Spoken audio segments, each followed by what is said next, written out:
Hey, what's up guys, and welcome back to another Genshin Impact video. Today we're going to be looking at Ayaka. We're going to be doing a first impressions video, much like my previously Yoimiya first impressions video. I'm going to be doing that. I did Yoimiya first because I thought it was a bit more important, but now we're going to jump into the pool and do a bit of Ayaka as well. For this video, I'm going to go over pretty much everything. I'm going to go over her talents, her abilities, her dash, her constellations, her attack pattern. I'm going to go over everything, anything that has to do with her, and I'm going to also at the end maybe suggest a good build for her. Mine's not quite high in level, mine's not 90 or has a 90 weapon, but I'm just going to make a few suggestions and assumptions on how she would play and what you would want to play her as. So without further ado, let's get into the Ayaka first impressions. Really quickly, before we get into anything way too important, I just want to cover her dash really quickly. She's got a similar dash to Mona, where she goes underground or turns into like a puddle. Ayaka in this case turns into a little ice puddle dash thing. I'm not really sure what to call it, but the stats are on the left screen, the actual animation is on the right. Activation stamina cost of 10, stamina drain of 15 a second, and infusion duration of 5 seconds. Absolutely no clue what that means, but I'm mentioning the dash because she does have a talent which can increase your damage later on. And jumping into her first, I'd say ability, but it's rather her attack pattern. It's her normal attack. On the left here, you've got all the damage values for level 1, and that's pretty much all the talents. They're at level 1. And on the right, you're going to just be seeing a little bit of the animation, how it works. It's pretty standard, has a few attacks at the start, a few hits, and then you go into a little dash through the enemy, much like Kaching if people have played her. They both have a little dash at the end of their attack pattern. Ayaka's elemental skill is called Kamisado Hyouka. On the left, you're seeing 239% skill damage with a 10-second cooldown. And for this ability, Ayaka will throw her fan into the sky and pretty much do like a uproar of cryo damage in a very tight area around her, dealing a pretty hefty amount of damage. This ability has a lot of potential as you can buff it through many different ways because it is cryo damage. Ayaka's elemental burst is called Kamisado Art Sumetsu. On the left, we've got all the damage contributors or damage percentages. You've got the cutting damage, which is the constant ticking damage. You've got the bloom damage, which is the initial hit, a duration of 5 seconds with a cooldown of 20 seconds and an energy cost of 80. And this ultimate or burst, whatever you want to call it, really is kind of iffy for me. It's a slow moving kind of ball of damage, and I don't really find it to be that interesting, but it is very like good. It's a very high damaging ability, but personally not for me. Going on to Ayaka's first passive talent, we've got Amaratsumi, Kunitsumi, Sanctification. Honestly, pronunciation is not key here. But after using her elemental skill, Ayaka's normal and charge attacks deal 30% increased damage for 6 seconds. This is going to be one of those game-changing passive talents that if you use correctly and effectively, Ayaka's damage will just pretty much skyrocket. It is a 30% damage increase just from using your elemental skill, which is on a 10-second cooldown, so you can have this pretty frequently. Ayaka's second passive talent, Kanten Senmyo Blessing, is the talent I mentioned before that makes her dash slightly more useful than the average dash. So for this one, whenever you hit an enemy with the end of the dash where she pops out and does a bit of cryo damage, Ayaka will restore 10 stamina and gain an 18% cryo damage bonus for 10 seconds. So if you're building Ayaka for cryo damage specifically, then this will be a really good thing to take advantage of. But if you're going for a physical build, as she also can do, then this doesn't mean much. And just to cover all 3 of her talents, her last one is when Ayaka crafts weapon ascension material, she has a 10% chance to receive double the product. Going over to Ayaka's constellations, we've got the first one here called Snow-Swept Sakura. What this one does is, when Kamisado Ayaka's normal or charge attacks deal cryo damage to opponents, it has a 50% chance of decreasing the CD of Kamisado Art Hyouka, which is her elemental skill, by 0.3 seconds. And this can only happen once every 0.1 second. The way you actually deal cryo damage as Ayaka is after you dash and you pop out of the ground and you obviously hit an enemy, your attacks will have the cryo element attached to them. This constellation doesn't technically boost damage, but it just makes her playstyle a lot smoother, so bear that in mind. Ayaka's second constellation, Blizzard Blade Sekinoto, is when casting Kamisado Art Sumetsu, which is her elemental burst, she unleashes 2 smaller additional frost flakes, each dealing 20% of the original storm's damage. So pretty much when you have her second constellation and you use her elemental burst, you'll just send out more of those little balls of death, I guess you call them. You'll send out 2 more of those, dealing 20% of the original, so 80% less damage. This one is technically a damage boost, but I don't have the second constellation, so I don't exactly know how you send them out. I'd assume you send them out in a triangle shape, so 1 in the middle, 2 on the side. But, you know, it's not an actual damage boost. It is technically, I will say it is a damage boost, but, you know, not really. It's an alright constellation, I'll give it that. It's alright.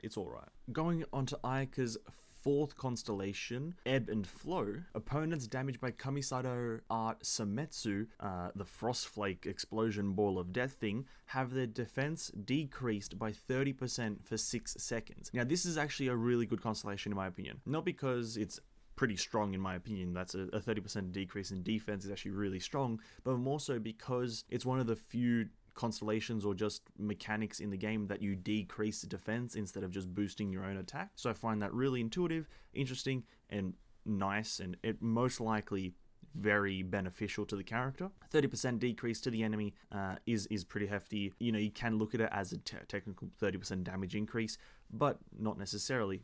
The only hard part about using this constellation is that you have to use it on your elemental burst hit, so it's not through your elemental skill or maybe your charge attack, it is through your elemental burst. And going on to her final constellation, Dance of Suigetsu, Kamisara Ayaka gains I'm not even going to pronounce it, every 10 seconds, increasing her charge attack damage by 298%. This buff will be cleared 0.5 seconds after Ayaka's charge attack hits an opponent, after which the timer for this ability will restart. And as per usual, the 6th constellation of every 5-star character is absolutely phenomenal. This is probably the biggest damage buff that I've seen, like numerically, in one constellation. Pretty much 300% damage boost to her charge attack. If you're going to spend money on a character and purely want beneficial just damage, you want just only higher damage numbers, this is one of the characters and this is one of the constellations you'll want. This is going to go upwards of $2 grand to guarantee,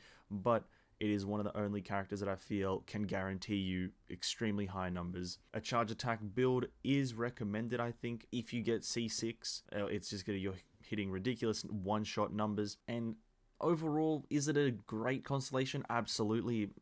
You're going to hit high as hell numbers. Is it intuitive? Not so much. It's just a damage boost. So, I'll, you know, if I was to rate this 3 out of 5, 4 out of 5, somewhere around there, and there's my phone notification. And here's a little gameplay demo of me using Ayaka. I do believe I put on some artifacts to boost her damage a bit, but all the talents are still level 1. She's a level 70 using a level 80 weapon, so the numbers aren't going to be ridiculous. She just has a few useful artifacts.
Going into what I'd recommend for Ayaka, I think in my head right now, I've got two builds that I can recommend. One is going to be if you have C0 Ayaka, and then one is if you're willing and wanting to go for C6 or even maybe C4 Ayaka.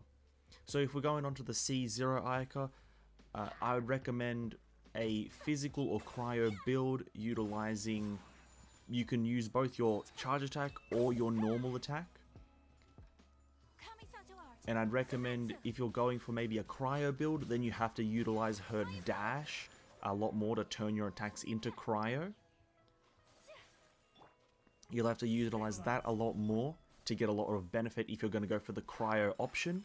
Or you could go for a physical option where you just use her talent, which gives you a 30% charged and normal attack boost on her elemental skill usage. That would be the first build I'd recommend. The second build, where you're going up to C4 to possibly C6 Ayaka, putting in a lot of money there, would be, I'd recommend going full charge attack build. I'd go for C6 Ayaka comboed with 4-set Bloodstained Chivalry, just boosting that charge attack with that physical attack as high as possible. And then obviously because she is cryo, just have an extra character on the team as well to get that superconduct debuff on the enemy to take even more physical damage. And then obviously once you do that charge attack with that 300% damage bonus from the C6, you hit them with the elemental burst, decrease that defense. If you line all these different damage buffs up together perfectly, I can only imagine the gargantuan numbers that are just going to be come out from this character. She's an absolute god character that I think does insane amounts of damage. But if I'm to give my personal opinion on the character, and if I would want to have her as my main DPS, probably not. I feel like she would only really gain extreme damage with C6. Other than that, she's a pretty mediocre 5-star. Purely 5-star comparison, she's a pretty mediocre one. Probably as good as C0 Hu Tao, which is good. Amazing, but you know, when you compare the C6 version to the C0, it's a night and day. So, you know, I'm going to give her like a 4 out of 5 at C0. Now, obviously, this is all my opinion. Build your Ayaka however you want. You know, if you want to build her for cryo damage, go for it. If you want to build her for physical, go for it. This is just my recommendation on how to build her. She obviously is going to be a good character. She is a 5-star. There's not a single 5-star that's not good. So if you do get her, hope you guys do build her and enjoy using her. She's quite a fun one to use. And she does have a very cool charge attack animation. Anyway, if you guys did enjoy the video, hit that like button. And if you enjoy these kind of review, this is kind of a quote-unquote guide, I guess. I'm showing off a character and guiding you guys in the right direction towards making her better. If you do enjoy those types of videos, hit that subscribe button. We're growing slowly but surely. Just hit 200 subscribers, and I'm going to try to get out a video for that in the near future. But again, thank you so much for watching. If you enjoyed the video, I have already said that. Won't say it again. Have an amazing day, guys. I'll see you in the next one, and peace out.